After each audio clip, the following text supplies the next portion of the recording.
वसीला उर्दू टीवी के नाजरीन, प्रोग्राम अदब और अदबी दुनिया पेश खिदमत है। अदब और अदबी दुनिया में हम आपसे मुतारुफ कराएंगे उर्दू अदब की मशहूर और मारूफ शख्सियात से, जिनमें शायर, अफसाना निगार, सहाफ़ी, अदीब, नाक़िद और मुहक़्क़िक़ शामिल हैं। हज़रा नकवी साहिबा, आपसे आज बहुत जी चाहता है कि कुछ बातें की जाएं। ज़ही नसीब। तैयार है? बिल्कुल तैयार हूँ। तो बात तो मैं यहाँ से शुरू करूँ कि पहले कि आपका तो अदब में एक मकाम है और जाहिर है कि आपने बहुत काम किया है, उसके बारे में बाद में पूछूंगी, लेकिन शुरुआत यहाँ से करूँ कि आपकी इब्तदाई तालीम कब और कहाँ से हुई? मेरी इब्तदाई तालीम अलीगढ़ मुस्लिम यूनिवर्सिटी में हुई। वहाँ से जी मैंने स्कूल वहीं से पढ़ा, वहीं से मैंने बीएससी किया, वहीं से एमएससी किया। उसके बाद मैंने इब्तदाई तालीम तो मेरी बेसिकली अलीगढ़ में हुई। लेकिन उर्दू से इस कदर शगफ, इतना लगाव, शायरी से, अफसानों में भी आपका दख्ल, खाका निगारी भी आपकी माशाअल्लाह, कॉलम भी लिखती रही हैं और इसके अलावा तर्जुमे का आपको बहुत शौक़ रहा, तराजिम भी बहुत। देखिए बीबी, अगर हम जिस ख़ानदान से मैं ताल्लुक़ रखती हूँ उसमें कोई कमाल नहीं कि मैंने कुछ भी किया, इसलिए कि मेरे ख़ानदान में बहुत बहुत बड़े लिखने वाले लोग हैं। मेरी वालदा खुद साहिब दीवान शायरा हैं, अभी उनकी मैंने कुल्लियात मुकम्मल करके शाया कराई है। मेरे नाना बहुत बड़े फ़िलासफ़र, राइटर थे और ये सारे हुसैन मेरी रिश्ते में नानी लगती थी। मेरे ददियाल में भी जी डॉक्टर आबिद हुसैन, और मेरे ददियाल में भी मतलब हम लोग जो हैं, हमारे यहाँ ये मजलिस मातम शिया होने के नाते ये अदब से ताल्लुक़ था। मरसिए सुन के हमारे कानों में पड़े बचपन से, तो वो बहरे, वो अल्फाज वो हम में जज्ब हो गए, अदबी तरबियत हो गई। वो शायरी तो घुट्टी में पड़ गई, ठीक है, और अफसाने वो भी लिखती रहती थी। बस एक शौक़ है मुझे, हालांकि मेरा सब्जेक्ट बिल्कुल उर्दू नहीं है, मैंने साइंस में एमएससी किया, एमफिल किया हुआ है जी। लेकिन वाकई में ये तो बहुत काबिल-ए-दाद चीज़ है कि आपने उर्दू से तो कोई आपका मामला ऐसा नहीं रहा ख़ास, साइंस की तालिबा थी आप, लेकिन उर्दू से इस कदर शौक़ और दिलचस्पी जी, यही मेरी खुशकिस्मती है। मैं ये कहती हूँ कि मैं बहुत खुशकिस्मत हूँ कि हिंदुस्तान में पैदा हुई और उर्दू मेरी मादरी ज़ुबान है। क्योंकि देखिए ये उर्दू ही, आपको तो ज़ाहिर है आप सब लोग जानते हैं कि उर्दू कितनी मुख्तलिफ ज़बानों से मिलके बनी है, और हमारा जो ये समाज है हिंदुस्तान, इसमें इतनी रंगारंगी है। और ये अब क्लीशे बन गया है गंगा जमनी तहजीब, मैं ये नहीं कहूँगी, मैं इसको सदरंग तहजीब कहती हूँ। तो ये मैं किसी ऐसे मुल्क में रहना पसंद नहीं करूँगी कि जहाँ एक ही तरह का कल्चर है, एक ही मजहब है, क्योंकि उसमें आपकी नशोनुमा, जहनी नशोनुमा रुक जाती है। तो मैं हिंदुस्तान में पैदा होना मेरे लिए बहुत बाइस फ़ख्र है। ये बड़ी खुशी हुई कि आप ये ख्याल रखती हैं, और मेरा ख्याल भी कुछ इसी तरह का है। और शायद हिंदुस्तान से हटकर अलग रहना हो मुझे भी, तो वो लुत्फ़ आएगा नहीं, और हम लोग वाकई खुशनसीब है। हाँ, नहीं, बिल्कुल बिल्कुल। और हम जाहिर है कि अपने आप को खुशनसीब तस्वीर करते हैं। इसके अलावा भी चंद बातें और कर लें आपसे। जी जी जी जरूर। कि शायरी का शौक़ आपको कब से हुआ? तुकबंदी बचपन से, अपने जो भी बात है वो तुकबंदी में मैं आपको बताऊं। सबसे पहले मैंने क्या शेर कहा था, बचपन में मुहर्रम में जाते थे, दुलदुल होता था, जुलजना होता था, तो मैंने कहा था अब हजरत इमाम हुसैन के घोड़े को बुला दो, हजरत इमाम हुसैन के घोड़े को बुला दो, जिस शख्स को पानी न मिला उसको पिला दो। मैं समझती हूँ 5-6 साल की होंगी, अम्मी कहती थी कि तुमने ये शेर कहा था, तो वो तुकबंदियाँ कर करके जाहिर अदबी माहौल था। हमारी अम्मी हमें लोरियाँ लिख लिख के सुनाती थी, तो वो तो बहर काफिया वो तो अल्लाह के फजल से आ ही गया। चलिए, आपके तर्जुमे भी बहुत आए। तर्जुमे मैं इसके लिए मेरी ज़िंदगी का सफ़र जो है ना वो बड़ी अहमियत रखता है कि मैं कहाँ गई, मैंने क्या किया। तराजिम का शौक़ मुझे हुआ कि मेरे शौहर डॉक्टर परवेज़ अहमद, तो वो पहले पढ़ाई के सिलसिले में हम शादी के बाद वो पीएचडी करने कनाडा गए। वहाँ के माहौल में मैंने लोगों से, जाहिर है नया माहौल, नया कल्चर, नई तहजीब, اس سے مجھے راستہ پڑا. میں نے وہاں فرینچ سیکھی, وہ فرینچ ایریا میں رہتی تھی, وہاں کے لوگوں سے ملی. وہاں میں نے یعنی آپ نے فرینچ بھی سیکھی؟ جی میں نے 5-6 کورس فرینچ کے کیے. کئی زبانوں پہ آپ کو عبور حاصل ہو گیا. عبور تو نہیں کہہ سکتی, عبور تو اللہ میاں, بس کیا ہے کہ ہاں ٹوٹی پھوٹی آتی ہے. ہاں اپنا کام چلا لیتی ہیں, بازار میں جاؤں تو فرینچ بول کے کام چلا لوں گی, اتنا ہے. تو وہاں پہ میں نے جو ہوا تو میرے, اور اس کے بعد پھر میں سعودی عرب چلی گئی. کینیڈا میں بھی میں نے بہت کام کیا. وہاں پر ہماری ایک ایسوسیشنز, ہم لوگ جو وہاں پہ امیگرنٹس ہوتے تھے نا, امریکہ کینیڈا سے انڈیا پاکستان بنگلہ دیش سے آئے ہوئے, تو ان کی مدد کے لیے ہم عورتوں نے ایک آرگنائزیشن بنائی. وہ بڑھتے بڑھتے اس نے آفس کا فارم لے لیا, گورنمنٹ نے ہمیں گرانٹ دی عورتوں کی مدد کے لیے, عورتوں کی خود مختار بنانے کے لیے, اپنی عورتوں کو جو ایک اجنبی شہر میں اجنبی دیش میں آئی ہیں. ہم لوگوں نے بہت کام کیا. میں وہاں ملازمت کرتی تھی. پھر میرے شوہر سعودی عرب آ گئے, جہاں میں نے زندگی کے تقریباً 15 سال گزارے. 15 سال کافی لمبا عرصہ. ہاں, وہاں میں نے بہت لکھا, اور وہاں مجھے اخبار میں بھی لکھنے کا موقع ملا, اردو اور انگریزی دونوں کے اخبار میں. سعودی عرب میں ریاض میں رہتی تھی. پھر وہاں مجھے جب میں اخبار میں لکھتی تھی تو ایک سعودی گزٹ اخبار کے وہ تھے سب ایڈیٹر, بہت قابل آدمی تھے, ڈاکٹر سبیل. انہوں نے مجھے ایک کتاب دی, وائسز آف چینج, انگریزی میں تھی, اور وہ سعودی عورتوں کے لکھے ہوئے افسانوں کا انگریزی ترجمہ تھا. تو جب میں نے پڑھا اس کو تو مجھے لگا کہ ارے سعودی عورتیں اس طرح سوچ رہی ہیں, اس طرح لکھ رہی ہیں. ہم تو سمجھتے تھے کہ بھائی وہ تو برقع پہنے ہوئے ہیں اور ان کو بولنے کی آزادی نہیں ہے, کہنے کی آزادی نہیں ہے. تو یہ امید ختم ہو گیا. اور پھر میں نے سب سے پہلے میں نے مضمون لکھا اس پہ, اس کتاب کے اوپر. وہ میں نے ماہنامہ شاعر میں بمبئی سے جو نکلتا ہے افتخار امام صاحب والا, اس میں نے لکھا. تو میرے پاس بڑے خطوط آئے کہ یہ تو بڑی اچھا آپ نے مضمون لکھا, اور بھائی ہم تو اس کے بارے میں اور جاننا چاہیں گے. تو میں نے ایسے ہی, پھر ہم سعودی عرب میں تھی میں, تو میں نے اس کو بیٹھ کے ٹرانسلیٹ کر ڈالا. تو وہ کس نام سے شاعر؟ اس کا نام ہے سعودی عرب کی قلمکار خواتین کے منتخب افسانے کر کے اردو میں نے کی. کیا مارکیٹ میں اویلیبل ہے کہ نہیں؟ مارکیٹ میں وہ میں نے اپنے ذاتی طور پہ چھپوائی تھی. کتابیں تو اردو کی کوئی خرید کے پڑھتا ہے نہیں. مجھے کہتے میں کیا کروں, اکثر اپنے آپ چھپواؤ, اپنے آپ لوگوں کو دو. تو مگر یہ کہ اس کو پذیرائی ملی اور مختلف صحیح لوگوں کے ہاتھوں میں پہنچی. تو اس انتھولوجی جو کہانیوں کی ہے, تو انہوں نے ابھی شہناز نبی نے ایک کتاب لکھی ہے فیمنزم پہ.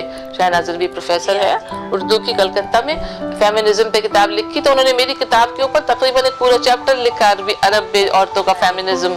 تو وہ اس طرح سے پھر میں نے ایک اور السبائی تھے وہاں کے بہت اچھے صحافی سعودی عرب کے, ان کی خود نوشت ٹرانسلیٹ کی. اور ایک ان کی انتھولوجی ہے بیونڈ دا ڈیونز, سعودی عرب کے معاصر ادب کی, اتنی موٹی. اس میں افسانے ہیں, ناولوں کے حصے, ایکسرپٹس ہیں, اس میں شاعری ہے, جو سب میں نے نہیں ٹرانسلیٹ کی, لیکن کچھ اور لوگوں نے ٹرانسلیٹ کی ہے انگلش سے. اور وہ عربی سے انہوں نے سب انگلش سے مختلف زبانوں میں, جاپانی میں شائع ہو چکی ہے, چائنیز میں, اردو میں اب تک نہیں ہوئی ہے. تو بہرحال وہ ٹرانسلیشن میرے پاس ہے, اور بہت سی اور کہانیاں میں نے ٹرانسلیٹ کی ہیں جو میں اب چھپواؤں گی. مختلف رسائل میں بھیجتی رہتی ہوں, اپنے ترجمے بھی, افسانے بھی. بہت اچھی بات لگی, بہت اچھا تجربہ ہمیں بھی ہو رہا ہے کہ اس طرح کے ترجمے آپ نے کیے. جی. اچھا, شعری مجموعے بھی آپ کیا ہے؟ جی, میری شعری مجموعے کا نام ہے دل کے موسم, اور جو میرے دل کے موسم, اور جو میری افسانوی مجموعہ ہے اس کا نام ہے آنگن جب پردیس ہوا. تو اب آئندہ کے لیے کیا تیاری ہے؟ آئندہ کے لیے ظاہر آپ لکھنے پڑھنے دیکھیے, مجھ سے بہت ہمارے دوست فرمائش کرتے ہیں. آپ کے ذہن میں ہوگا نہیں, مجھ پہ بہت ایک پریشر ہے. ہمارے دوست ہیں, وہ کہتے ہیں کہ ناول لکھو. اب ناول لکھنا پتا ماری کا کام ہے, اور میں بیسیکلی بہت قائل ہوں. اب جیسے بہانے بازی ہوتی ہے کہ ارے ابھی مجھے یہ ریڈیو ٹاک لکھنی ہے, ابھی انہوں نے کہا تھا فلانی چیز پہ تبصرہ لکھ دو. تو میں سمجھتی ہوں کہ اگر آپ کو کچھ لکھنا ہے تو آپ کو فوکس کرنا پڑے, مجھے کم سے کم فوکس کرنا پڑے گا کہ دیکھو بھائی کوئی صحیح کام کر لو, ادھر ادھر یہ اس میں ٹائم گزارنا, اس میں ٹائم گزارنا, وہ مت کرو. اور کبھی کبھی تو لگتا ہے کہ کتنے ہی کام ادھورے ہیں ابھی دنیا میں, وقت کی تیزی رفتار سے ڈر لگتا ہے. اور دوسری طرف کبھی یہ لگتا ہے, کبھی خوابوں کے نقشوں پر محل تعمیر کرتے ہیں، کبھی اپنے ارادے ریت کی دیوار لگتے ہیں۔ واہ، کیا کہنا، کیا کہنا۔ اور چند شعر سنا دیجیے۔ چند شعر سنا دوں؟ اچھا، میں آپ کو نظمیں بھی آپ کہتی ہیں؟ نظمیں بھی کہتی ہوں۔ نظمیں تو میں نے سنی بھی ہیں۔ چلو ایک نظم ہے جو میرے اس کے حوالے سے ہے کہ ہمارے ملک کے لوگ دوسرے ممالک میں جا کے رہتے ہیں، کینیڈا میں، امریکہ میں، بہت سمجھتے ہیں کہ بڑی بات ہے وہاں کے امیگریشن ملنا۔ تو میں نے کہا تھا اجنبی شہر، اجنبی شہر اجنبی شعر۔ نازا نہ ہو، اجنبی شہر نازا نہ ہو، ہم غریب الوطن تیرے دامن میں آئے تو ہیں، جگمگاتی ہے تیری جبیں ہم کو اقرار ہے، تیری رونق سے کب ہم کو انکار ہے، واہ، ہم نے سونپے تجھے اپنے علم و ہنر، سندیں خود کو سونپا نہیں۔ واہ، واہ۔ اجنبی شہر تیرے ماتھے کے برقی ستارے بہت خوبصورت کہی، بہت خوبصورت سہی، جانے کیوں ہر قدم پر یہ احساس ہے، ایک نئی کار، بینکوں کے قرضے، کیا یہی اپنی میراث ہے، کیا بات ہے۔ اپنی تہذیب، مذہب، زباں، ہاتھ میں خالی کشکول تھامے ساتھ چلتے ہیں کیوں، ایک خلش دل میں رہتی ہے کیوں، کہ یہ ڈالر ہمارا خدا تو نہیں۔ واہ، واہ، واہ۔ اجنبی شہر کیسے بتائیں، تیرے دامن کی رنگینیاں دیکھ کر یاد آتے ہیں کیوں اپنے وہ ہم وطن، جن کے چہرے دھواں، جسم لاغر، خمیدہ کمر، زندگی رائے گاں، جو کہ انسان ہو کر بھی انسان نہیں۔ اجنبی شہر کیسے بتائیں، اجنبی شہر کیسے بتائیں، ہم نے کیوں چھوڑ دی اپنے آنگن کی اسرت زدہ عافیت، اپنے گھر، اپنے موسم، اپنے خوابوں کی، اپنے گیتوں کی مستی، ہم میں ہمت نہیں تھی جو لڑتے، کیا کہنا۔ تند باد مخالف کے جھونکوں سے بچ کر آ چھپے تیرے دامن میں ہم۔ اجنبی شہر کس کو الزام دیں، کیا کہنے۔ کس کو الزام دیں، خود کو، حالات کو، زندگی کی نئی تیز رفتار کو، یا کہ ان گرگسوں کو جو سیاست کی گدی پہ ہیں جلوگر۔ اجنبی شہر نازا نہ ہو، ہم غریب الوطن تیرے دامن میں آئے تو ہیں، تیرے عاشق نہیں۔ واہ، واہ، واہ، کیا اچھی نظم۔ بہت شکریہ، بہت شکریہ، خوبصورت نظم ہے۔ بہت اور شکریہ۔ ظاہر ہے کہ نظمیں میں نے سنی بھی ہیں، جی، اکثر میں آپ کے ساتھ رہی بھی ہوں۔ آپ تو بھائی اتنی اچھی شاعرہ ہیں، اور آپ خود کیونکہ یونیورسٹی کی پروفیسر ہیں، تو آپ نے مجھ سے سوال کیے اور آپ نے مجھے وقت دیا، یہ میری بھی خوش قسمتی ہے۔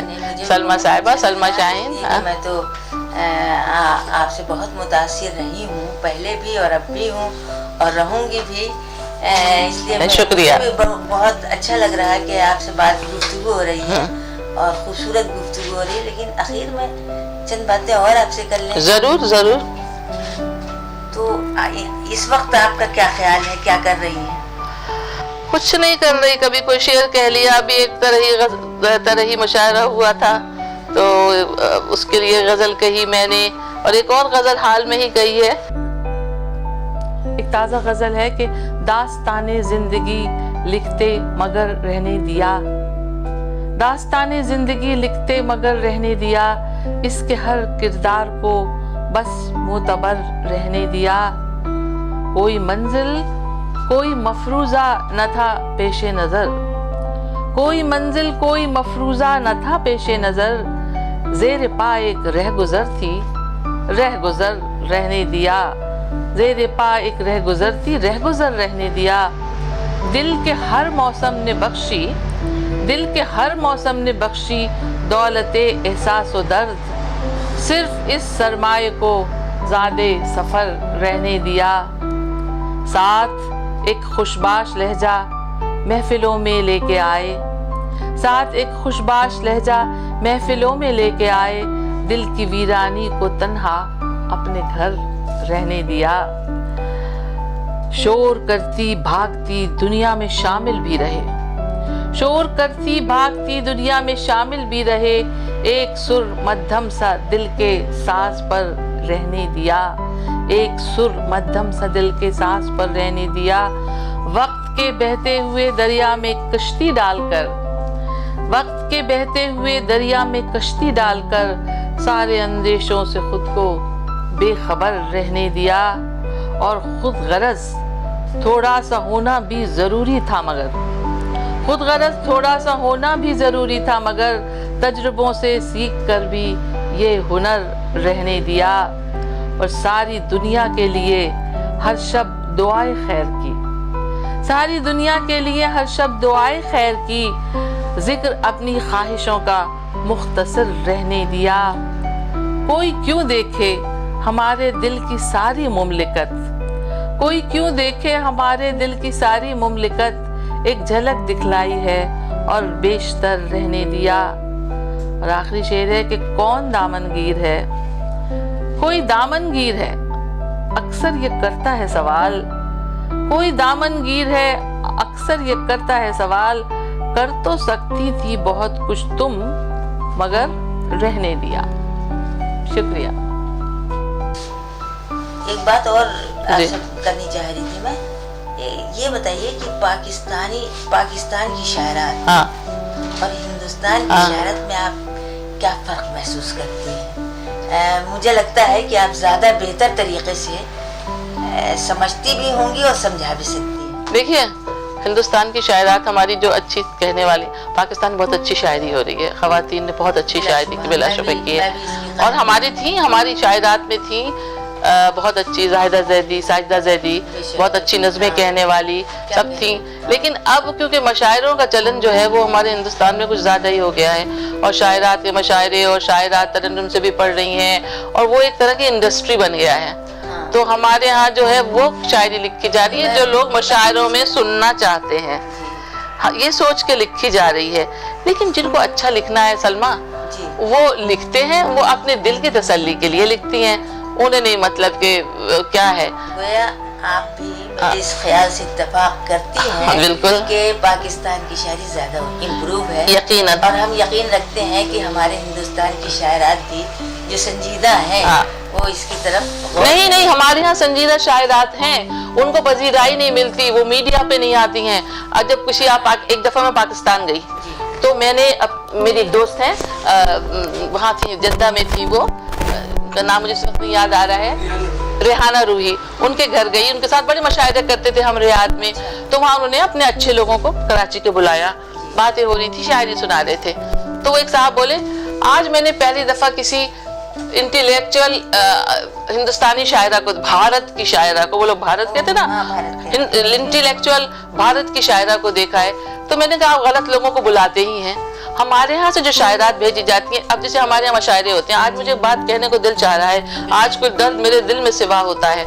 अब कोई मशायरे होते हैं, बहुत सी है कि यहाँ पे साहिबा है वो भी करती हैं, अब चाहे आप एडिट करो, कामना प्रसाद करती हैं, सब करती हैं, वहां से तो ऐसे ऐसी शायरात बुलाएंगी अच्छी वाली, और हमारे यहाँ से ऐसे ही कि जो नहीं, कामना तो खैर बहुत अच्छे मशायरे करती हैं, लेकिन जैसे मशायरों में अकेडमी में हुआ तो अगर कहेंगे कि ये आलमी मशायरा है, तो हमारे यहाँ की जिस किस्म की शायरात का नुमाइंदगी होती है वो उनके मुकाबले में बिल्कुल अजीब सी होती है। हमारे यहाँ बहुत अच्छी कहने वाली हैं, अजरा परवीन हैं, आप इतनी अच्छी गज़लें कहती हैं और बहुत अच्छा कहने वाली ख़वातीन है, ऐसी बात नहीं है। शबनम इशाई हैं, वो तो नसरी नज़में कहती हैं, शहनाज नबी हैं, और एक कहकशा तबस्सुम को अभी मैंने डिस्कवर किया है।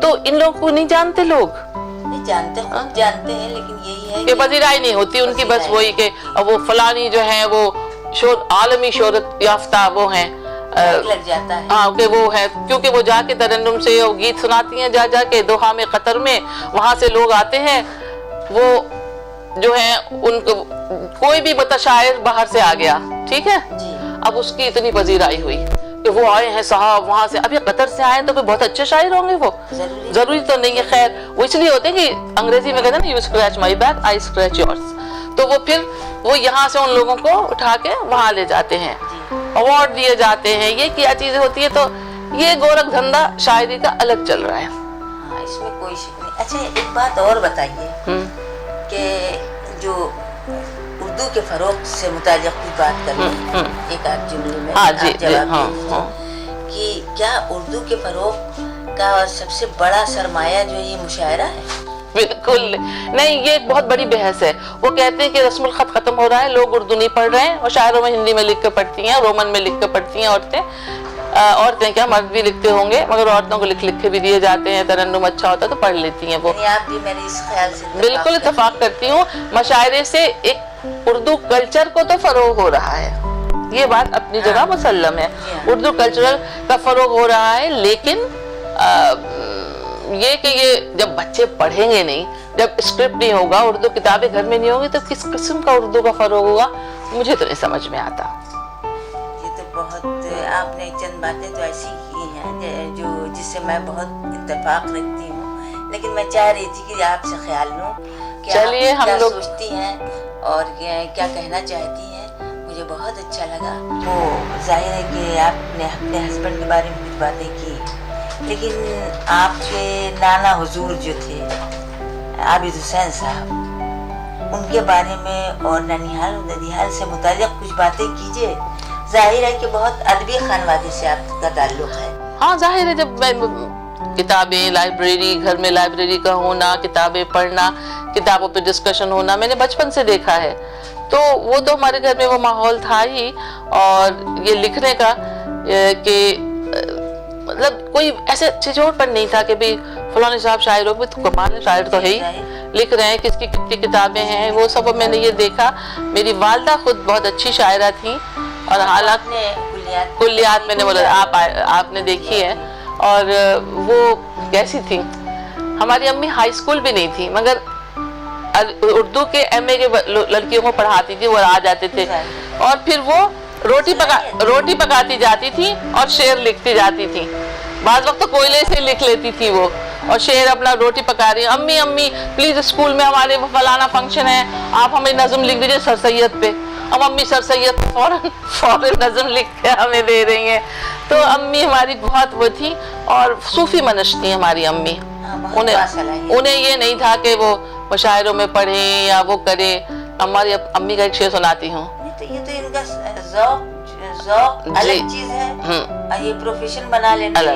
मैं आपको अम्मी का, अपनी वालदा का एक शेर सुनाती हूँ कि न हो सुखन में जो शान पैगंबरी मुमकिन, न हो सुखन में जो शान पैगंबरी मुमकिन, खामोश रह के भी देखें जरा खुदा की तरह, खामोश रह के भी देखें खुदा की तरह।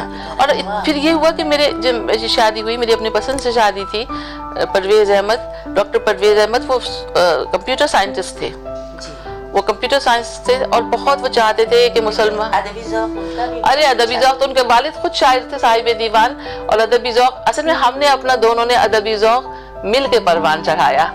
लोग कहते थे कुछ हस्बैंड वाइफ होते हैं मेड फॉर ईच अदर, कुछ होते हैं मेड बाय ईच अदर। आप दोनों अब वो इस दुनिया में नहीं है, लेकिन उनकी बातें करते हुए मुझे बहुत अच्छा लगता है कि मेड बाय ईच अदर। तो उन्होंने मेरे अदब की इतनी पजीराई की, और मुझे डांटते थे, मैं देख रहा हूँ तुमने अफसाना नहीं लिखा बहुत दिन से। मैंने कहा कि हाँ मैंने ट्रांसलेट तो की थी किताब। अरे ट्रांसलेशन से कुछ नहीं होता है, तुम बहुत काम कर सकती हो, तुम लिखती नहीं हो। और वो खुद शायरी करते थे, बहुत अच्छी शायरी, मगर वो ऐसी शायरी थी मुशायरों में नहीं सुनाते थे। उनके सिराने मीर की कई जमीनों में गालिब की वो गज़लें कह रहे हैं, 2 शेर उसके रखे, 2 शेर। अच्छा, फिर मुझे सुनाते थे, इतना ज़रा कभी कभी उनकी बहर में गड़बड़ हो जाती थी। शमा ये बात बनी, मुझे शमा कहते हैं घर में, देखो मेरा शेर ये है। मैंने कहा बात नहीं बनी। क्यों बात नहीं बनी? मैंने कहा तरसील नहीं हो रही है, तुमने अपने दिमाग में सोच लिया कि तुम ये कहना चाहते हो। वो बहुत ज़हीन आदमी थे, बहुत ज़हीन आदमी थे, और वो चाहते थे कि दुनिया जैसे वो चाहते हैं दुनिया ऐसे चले। किसी के साथ बेईमानी होती थी, उन्हें तकलीफ होती थी, और सच कहने के लिए वो ईमानदार बहुत वो थे। तो उनका साथ जो था मेरे लिए बहुत अहम था। उनके साथ मैंने दुनिया घूमी, और मैंने थिएटर एक ग्रुप ज्वाइन किया। मॉन्ट्रियल में एक थिएटर ग्रुप था, मैं ड्रामे करती थी, उन्हें कोई परेशानी नहीं होती थी, वो अपने उस जमाने में PhD कर रहे थे। तो ये मैं बहुत खुशकिस्मत हूँ, उनका मेरे पास साथ नहीं रहा, जल्दी चले गए वो। लेकिन जो मेरा उनकी यादें हैं, जो चीज़ें हैं, वो मेरे साथ रहती हैं, अब भी साथ रहती हैं। जब मैं शायरों में जाती हूँ उससे आपको और कुव्वत मिलती होगी। उससे मुझे कुव्वत मिलती है, मैं उनको मिस भी करती हूँ। मैं बहुत ज़्यादा कभी ये लगता है कि नहीं, लेकिन मुझे लगता है कि वो साथ ही हैं। वो एहसास है जी, वो जज्बा है जी, और बड़ी अच्छी बात है। बहुत अच्छा लगा आपसे गुफ्तगू करके। यही शुक्रिया। वसीला उर्दू टीवी के नाजरीन, प्रोग्राम अदब और अदबी दुनिया पेश खिदमत है।